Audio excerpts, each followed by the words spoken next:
handoff. Adrian up the middle, room to the 20, cuts to the left to the 25, and Adrian's loose. He splits the defense. 50, 40, 30. Goodbye, baby. Touchdown! We bleed purple and our bones are gold. Hear the horns coming out of our dome. Behold, we are Minnesota Vikings fans. We love when a player scores, we roar, ignite the stands. Hey everyone, you're listening to the Purple People podcast. My name is Kyle West. I'm accompanied by Adam Carlson and Kyle Smith. How are you guys this evening? Heyo. I should be a lot less enthusiastic than I am currently, but for some reason I have a lot of energy, so... Hey, you know what? Vikings football. Win or lose, we're always excited to talk about it, right? Exactly. Mm-hmm. All right, so I'd like to take this opportunity to welcome everyone to episode number 118 of the Purple People podcast. This one is titled Teddy to Rumble. It's my favorite so far. It's a fantastic play on the wrestling movie featuring one of the husbands of the women from the show Friends. David Arquette? That's the one. Former Awesome. WCW world champion. Heavyweight champion, David Arquette. That was such a good movie. Oh, Let's go right into the quick hits. No, I only have no, three it today. wasn't. It was not a good movie. I grew up watching that. It was Oh. the epitome of horrible and stupid. Like, dude, where's my car? Oh, yeah. It's the wrestling movie form of Sharknado. That's what it is. But I'd like to welcome everyone to the podcast, which I already did, and I'm going to welcome to the quick hits because I love quick hits. Mm-hmm. The Vikings have signed quarterback McLeod Bethel Thompson back to the practice squad. They needed to fill the spot after an injury to Matt Castle sent him out of the game against the New Orleans Saints. The word on the street, because I am mad connected to the streets, is that Matt Castle may have to have surgery on his feet, and he could miss significant time. Mm-hmm. I like it. I'm glad to see McLeod Bethel Thompson back on the practice squad. I like him. I think he's a good developmental guy.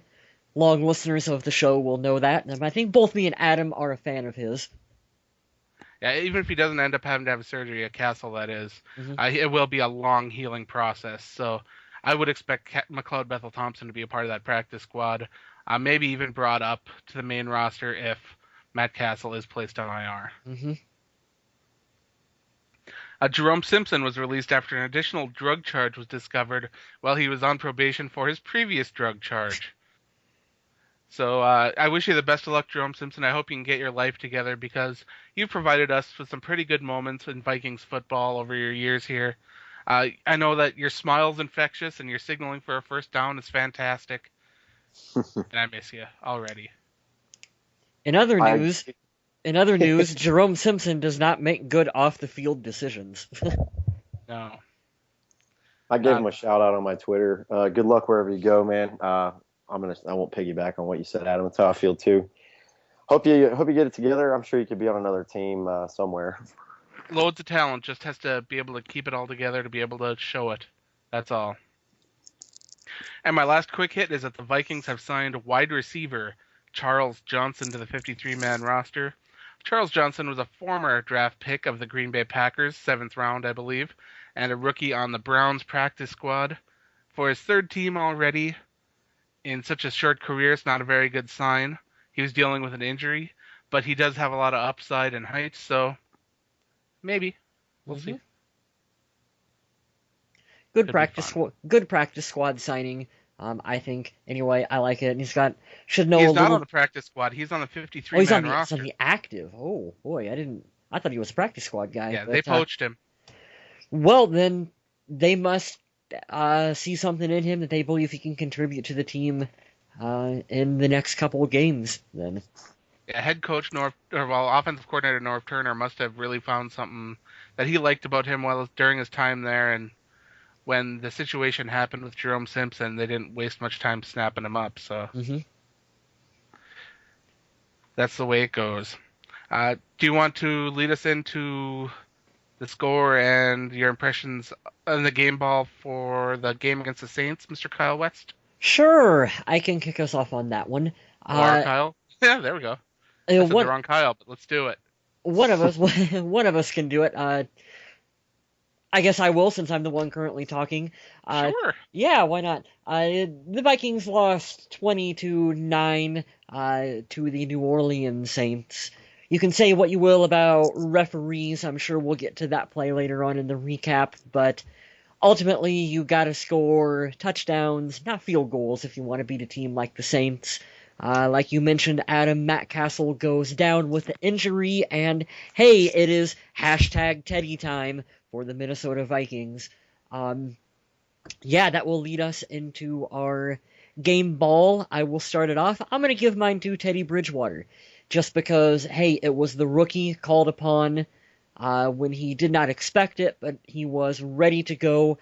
I liked what I seen from him in his first outing, and am looking forward to seeing Mr. Bridgewater with a full week of practice, knowing that he is the guy for the team to see what he can do against the Atlanta Falcons. Good start for Teddy. Let's keep building upon it and get a high level of play out of our new rookie quarterback. All right. Are we circling around with our game balls first? Sure. All right, go ahead, Mr. Kyle Smith. All right. Well, no surprise there. Good choice, Kyle West. Mm-hmm. I wanted to be a little different. Fun fact, I was telling Adam before we started recording. I walked into a bar to sit down and watch. As soon as my butt hit the cushion on my seat, Castle unfortunately broke his foot. And I had my Teddy Bridgewater 3/4 sleeve jersey style shirt on, which you guys can see on my Facebook page. Try to go find that. It's a pretty sweet little find. But I kind of sat there with a confused face. I was like, is it Teddy time? And it was. I was impressed with him. Nothing flashy, but he lived up to his trademark, being good under pressure. It's not an easy task to start there, but I'm going to steer away from Mr. Bridgewater. I'm going to give it to the defensive unit, minus the first 2 drives from what I got to see in the highlights. Holding Drew Brees back and holding them off in their home turf when they're hungry and winless is a tough task. Mike Zimmer said it best in his press conference. He said, this week, if we get punched in the mouth, I want to punch him in the mouth right back. And I felt like we did that. Had we not scored just field goals, we could have been in this game and maybe won it by a point. It's very true. I'm going to give my game ball to the defensive unit as a whole, but specifically, I love the effort out of Harrison Smith, and every single play that he plays, he's out to hawk the ball. He's out to take someone out. He's just getting after it, and I really like it. If he keeps this up this season, I could see a Pro Bowl out of him. So I'm going to give it to him. Absolutely a great choice. I actually have to give mine to Harrison Smith as well. It's just a great effort. Did you know that on the season, Harrison Smith has as many passes defended as the rest of the Minnesota Vikings roster? Just something there. He had 3 in this game, which is, I believe, more than any other Vikings player has had in a game this year. So Harrison Smith seems to be getting the most out of having Coach Mike Zimmer there with him. You're seeing the effort, you're seeing the ability, and he is making plays in a defense that right now is really struggling with injuries and inexperience. So Harrison Smith, hats off to you in this game. You got my game ball. Harrison is a beast. He played like a beast last week for sure. Please stay healthy. That's all I have to say about him right now. But for my donkey, speaking of inexperience, I feel a little bad for picking on the guy that I'm going to do it. But the only reason I have to is because, hey, we know our running back situation. We need all hands on deck to step up and contribute right now. And Jerick McKinnon did not. He had 2 rushing attempts for -1 yards, and in the passing game, he had 2 receptions for 9 yards. And I know he's a rookie. I know that, hey, this is all new to him, and he's kind of being thrust from a developmental guy into more of a role where we're counting on him, but at the end of the day, we're counting on you and Asiata to get it done. So we got to see more out of Jerick for that. So that's why I'm labeling him my donkey for the week. Understandable. That Vikings run game was bad. Mm-hmm. Made me sad after all these years of watching AP to see how much he really was the team and how it ran through him. But I got a lot of texts about that from a lot of my friends. Thanks for giving me crap for the lack of the running game we have. My donkey, unfortunately, I'm going to go outside the box here. When Norv Turner got signed to the Vikings, he said, I've already came up with 10 plays for Cordero Patterson. I didn't see 5 plays for Cordero this weekend. AP's gone. You're going to need – you see that how lackluster our running game is, hence Kyle West with the donkey this week. You need to get him more involved in that area. Let's do some fakes like Seattle's doing with Percy. I don't know. I was telling Adam Carlson this. You know, I'm not a huge knowledgeable football guy, but I'd like to think I have enough to get by. Let's bring Jerome Felton back in the mix. Let's clear some ways, and let's make room for Asiata McKinnon and maybe CPAT every once in a while. I need to see more. I know I get it with Teddy coming into the game. You know, you want to scale it back because he doesn't get the first team reps and blah, blah, blah, blah, blah. But I want to see more stretching the field, which will open up that run game that we don't have. So, Norv Turner, hey, man, step it up. I've got dueling donkeys here because I've been just dancing back and forth on which one of these two that I want to call my donkey. And honestly, right now, I could flip a coin. The obvious one is Matt Khalil. He's getting pushed around still, but Matt Khalil was my donkey last week, I believe. So I don't want to beat a dead donkey on this one because that's pretty much what I'm doing. So let's name a fresh donkey because fresh donkeys are always better. This time it goes to Robert Blanton, who was picked on, victimized. Although he led the team in tackles, I believe, it wasn't because of a good effort.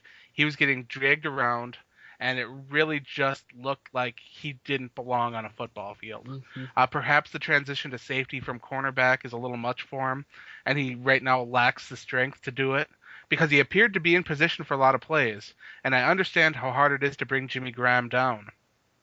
But when you're struggling to bring down a guy like Brandon Cooks, then that's a problem. So Robert Blanton at the safety position, I need to see more from you. I was very disappointed in that situation. Mm-hmm. Well, let's run down the injuries that the Vikings sustained in this game because there's quite a list. We already talked about the fractured foot that Matt Castle has that may have him miss extended time. Kyle Rudolph is scheduled to miss approximately 6 weeks. A lot of reports are saying at least 6 weeks with a groin hernia, so you may see him go on IR with the designation to return in order to be able to have another roster spot filled up there. Chad Greenway compounded his problems, breaking a rib to go along with his already broken hand. Coach Zimmer had some not very encouraging things to say about Greenway's situation and play this week, so I wouldn't automatically pencil Greenway in as a starter for next week's game at all. And here's the one that really scares me, not as if the other injuries were bad enough. I'm personally really concerned about the injury to Brandon Fusco. He had a chest injury. People are worrying that it's a torn pectoral muscle.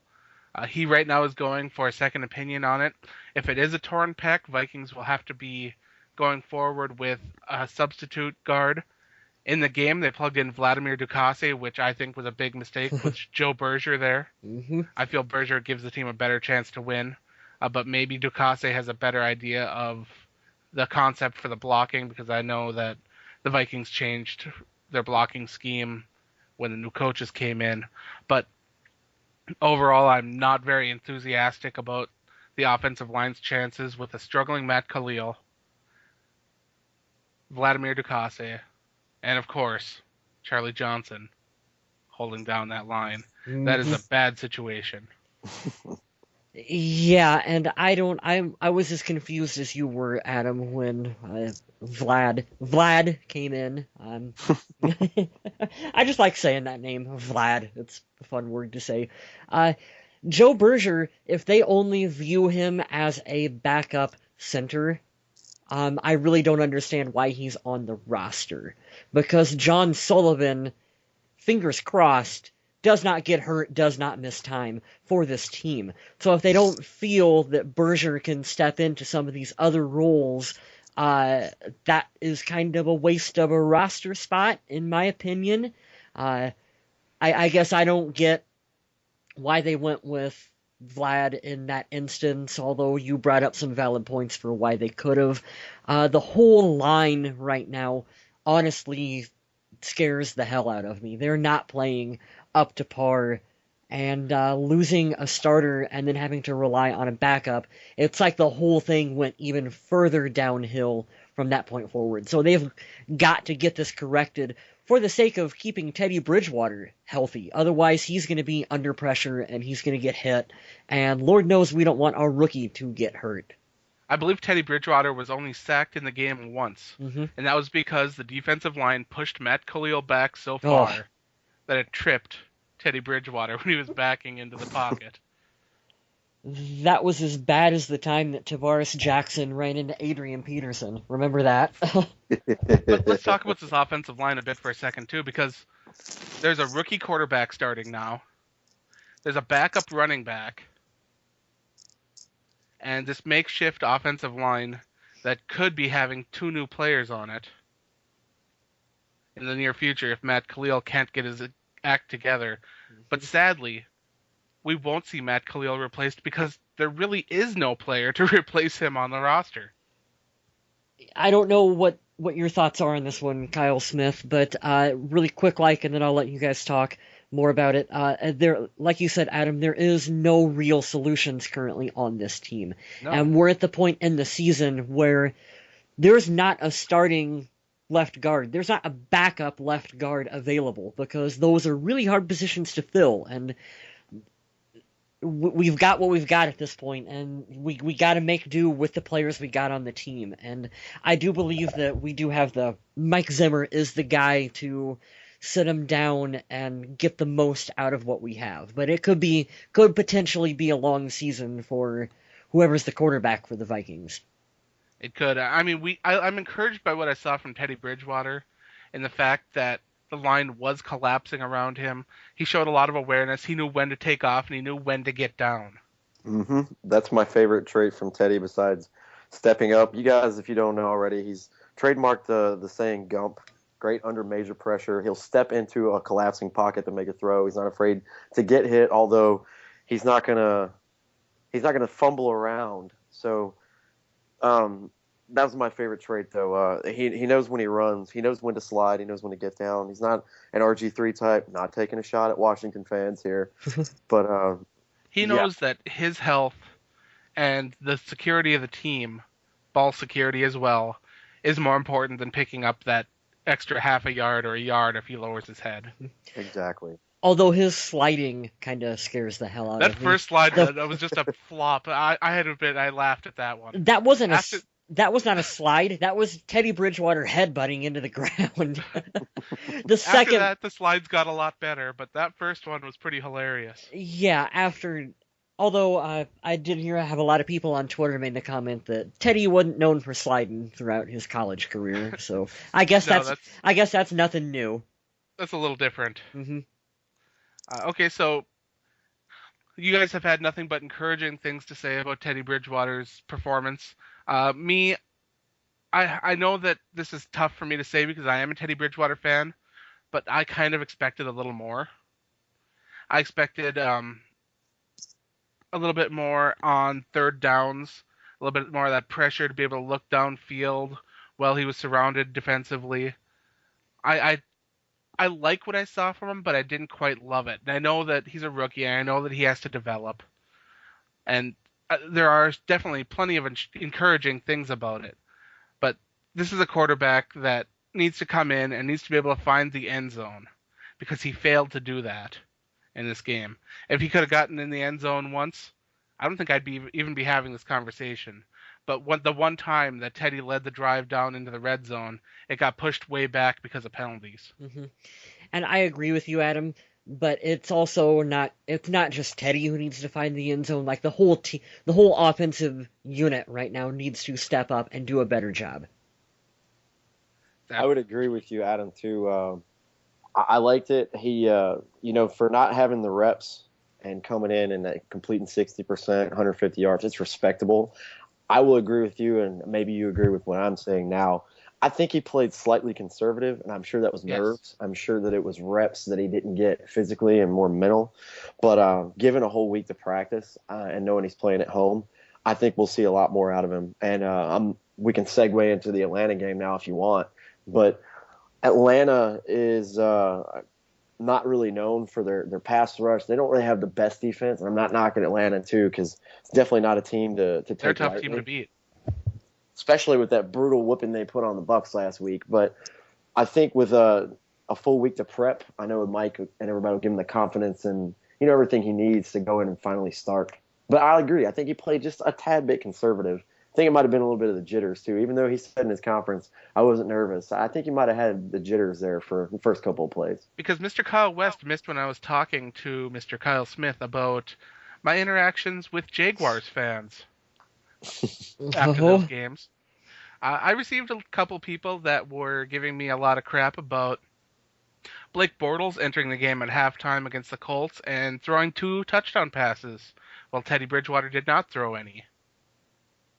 And how much better Blake Bortles is than Teddy Bridgewater. Well, they are 2 different players on 2 different teams, of course. Mm-hmm. Both teams have their own issues. But when you look at it just statistically, Bridgewater did have the better QBR because Bortles finished the game with 2 interceptions, one of them being a pick 6. And I think that is the major difference between Bortles and Bridgewater is the ability of Bridgewater to play more conservative, take what's given to him, and not take a lot of risks. If you're looking for a gunslinger, Teddy Bridgewater is not that. He's not going to be throwing passes up wildly and counting on his wide receivers to bring him down. That's not his game. He's efficient. He's methodical. Makes good decisions. He does. Mm-hmm. That's his game. I can take that. Turnovers kill rookies and they kill their confidence, and I don't think he's going to jump into making those desperation throws or try to make the biggest play and splash possible, which I know you're going to need that eventually, but I think that'll come with his confidence and his experience. But if he's going to play and make good decisions now, I think it'll only get better, which will open up his window to, have big play-making abilities later. This is a little sooner than a lot of fans thought that Teddy Bridgewater would be thrust into action. I am very happy to say that my prediction came true, that Bridgewater will be getting his first start against the Falcons. Lately, I've been on the ball with some predicting. I hate to toot my own horn, but I'm definitely going to toot it. It's going to happen. Can you predict that we're going to win the next 6 games in a row then? Because that would be awesome. No, but there's one more thing from the Vikings-Saints game that we have to talk about. What's that? It is the German suplex. Oh, that's right. Oh, that stirred up a hornet's nest of opinions. Mm-hmm. We saw a play where Drew Brees dropped back to pass. Minnesota sent the house. They grabbed a hold of Drew Brees and no whistles blew. The Vikings held on to him, but still no whistle. So Captain Munnerlyn lifted him up and threw him on the ground the best he could right over his head. German suplex, WWE style. Exactly the way it rolls. Mm-hmm. It resulted in a 15-yard penalty, even though after the play, Drew Brees got up and awkwardly stumbled around and shoved, I believe it was Robert Blanton. Yep, it sure was. And Robert Blanton was running away, clearly not agitating him at all. Drew Brees was, in my opinion, a little butthurt that he got slammed. I get it. You can't rough the quarterback, can't throw him around. But as you said, there was no whistle blown. And the action coming afterwards, you could clearly see that Robert had wanted nothing to do with any kind of extracurricular activity. I think it was biased to the home team, in my opinion. But it's a quarterback-driven league, and let's face it, if you're going to throw around an Aaron Rodgers, a Drew Brees, a Tom Brady, a Peyton Manning, and a Russell Wilson, they're not going to go against them. They're going to cater to the quarterback. It's a quarterback pass-happy league, so I am not surprised at all. 2009, Brett Favre. But it did present the Saints with another chance on their drive, and they took the most of it to score a touchdown and put the game out of reach. That was a pivotal factor in this game, was that 15-yard penalty on Captain Munnerlyn. And although it's very debated as to whether or not it was the right call, whether or not it was even appropriate to the captain, that's something that is open to interpretation to everybody. Mm-hmm. I think my thoughts on it are, for one thing, I continue to want to see Captain play with that intensity, play in and play out. Maybe not necessarily go quite far? that far with it, but I am of the mindset too is that there was no whistles on it. He was still, in my opinion, could have lobbed the ball up, and it could have been one of those weird things where a Saints guy could have caught it and advanced it forward. So there was no whistle on it. And I don't know what more they want from that situation. It's not like he. If referees are that worried about the quarterback's safety, Mhm. they have to blow the play dead. But at the end of the day, on the flip side of it, because I don't want to be that, I don't want to be that Vikings fan that goes, that call blew the game for us. Because no, at the end of the day, like I said earlier, you got to score touchdowns instead of field goals. If we could have done better earlier, it wouldn't have came down to that one play. But with that said, you do have the Vikings gave up too many third downs. Let them convert way too many there. Give up too many touchdowns and didn't get in the end zone themselves. To me, that's the reason the Vikings lost, not because of a flag. Mm-hmm.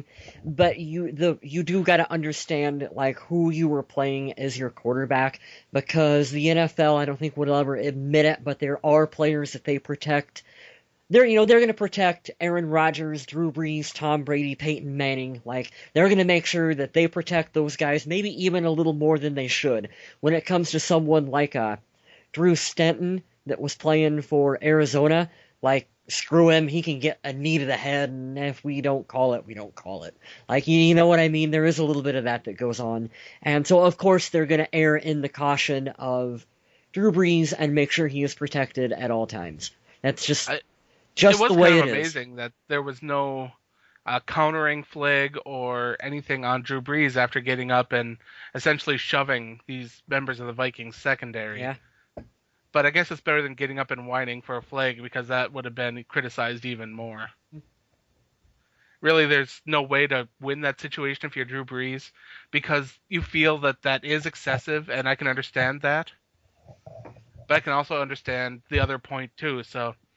But all in all, it happened. We have to deal with it. Not to harp on it, but it is funny to see that he gets one call against the Vikings that, well, he doesn't feel was right the way he got hit, and he's out there like you said, trying to get up in people's face and everything. And Brett Favre was literally getting illegal hits thrown on him, and he just got back up and didn't complain about it, didn't whine about it, just did what he had to do to keep playing. He was 39 years old when he did that too. Yep. So what's weird is that it's a different game even now than it was then. Mm-hmm. That's so true. In a matter of 5 years, and that game still seems so fresh, but Lord, it's changed dramatically in 5 years. For example, next week the Vikings head back to Minnesota and take on the Atlanta Falcons at their quote home unquote at TCF Bank, and they're going to have to deal with two of the league's best wide receivers in Julio Jones and Roddy White.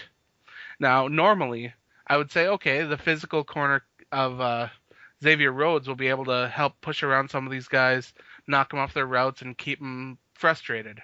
Well, with today's NFL, you can't hand check that player anymore. There are just things that you can't do that open up the passing game for guys like Julio and Roddy, and even the Vikings wide receivers if they choose to take advantage of it and get the flags. Mm-hmm. So, with the NFL being a passing game, the Vikings are going to struggle containing these two ferocious Falcons wide receivers, and I'm not sure how they're going to handle it. It's going to be an interesting matchup. I can't wait to see who lines up where. I'm sure they'll swap throughout the game, but I want to see who does better against Julio Jones. I'm not taking anything away from Roddy White. He's a Carolina boy and a wrestler like myself. Love Roddy White, but Julio's definitely the number one. I can't wait to see which one of our corners does better against Julio. With all the attention on Julio, though, Roddy White's definitely the beneficiary of that. This is true. All right, so looking into that game, I just said what I was most terrified about from this game. What are you guys looking at as the biggest thing you're looking forward to or dreading in this game against the Falcons? For me, obviously, I want to see Teddy after a full week of practice and first-team reps. Sorry if I stole your thunder, Kyle, but I want to see how he does. Norv, I want to see Patterson be targeted a lot. Trust Teddy. He can throw the ball. He makes good decisions. I'm sure the chemistry will build. Take some chances. Not the best defense in the league. I am dreading the most even more injuries. Please, dear Lord, that's me knocking on wood. We can't afford any more. We can't lose any more star players. So We are one low hit away from Christian Ponder starting again. yep. Yeah. I'm looking forward to seeing, once again, more hashtag Teddy time for the Minnesota Vikings. See what he can do for all the reasons that you guys have stated. We all have high expectations for him, and rightfully so. I want to see more from our tight ends now. Who's going to step up and fill in that void? Someone's got to do it. Red Ellison, you're going to be maybe the guy for the Vikings at that position now. If you were watching in the game, a lot of the plays where the tight end was sent out as a receiver, it was not Red Ellison. It was indeed Mr. Gray. Which is an interesting choice, but hey, that's why they're the professional coaches and we're the podcasting guys, right? Which, if you've ever read or watched the movie Dreamcatcher, you gotta love Mr. Gray. It's been a long time. Good old Stephen King. Good stuff. But I would actually like to see more handoffs to Jerome Felton, especially on short yardage and goal line situations.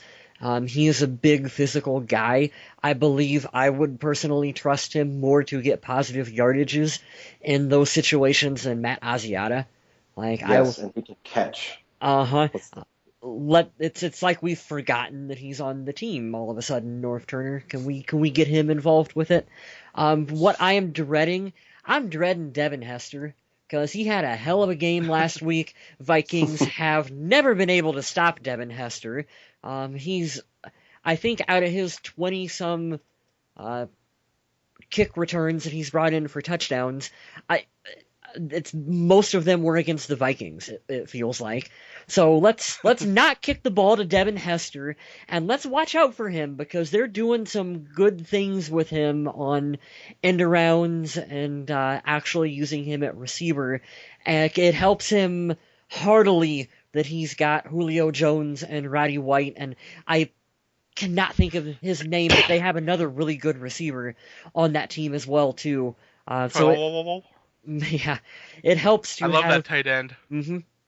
It helps to have all that talent around Devin Hester. So, I don't want to see him have a good game against the Vikings. Let's shut him down as well too. Well, I think we're going to see some interesting formations come out against the Falcons, because the Vikings are going to want to keep the fullback in and one blocking tight end to try to help out the struggling Matt Khalil, and of course, the extra blitzers, because you know that they're going to be sending pressure at the Vikings constantly. When you have a rookie quarterback and a struggling offensive line, that's a recipe to almost send the house every time. So it's going to be down to Teddy Bridgewater making good, fast decisions, because this offensive line, I don't trust him. Here's what you do. I think you do a lot of design plays where you roll Bridgewater out to one side or the other to just give him designed space and separation from the line. So that's interesting there. Do you guys have anything else you want to talk about before we call her good? I think that's about it. I think the guy you're talking about, random little spot there. Harry Douglas, is that the receiver you're thinking of? I believe he's out and injured. I know when Roddy went down, that's who Matt Ryan was just making look awesome, because he's a great quarterback. But there's definitely no lack of talent as far as pass catchers go on that Atlanta team. They're high flying. It should be an interesting game. I can't wait to see what our defense does to offset and make Matty Ice uncomfortable. Going to be a big test. On that, I'd like to thank everyone for listening. Check us out on Facebook, at Purple People Pod on Twitter. We're always there to talk. Well, maybe not always, because we're sleeping once in a while, but we'll get back to you. That's what we do. And stay classy, Minnesota.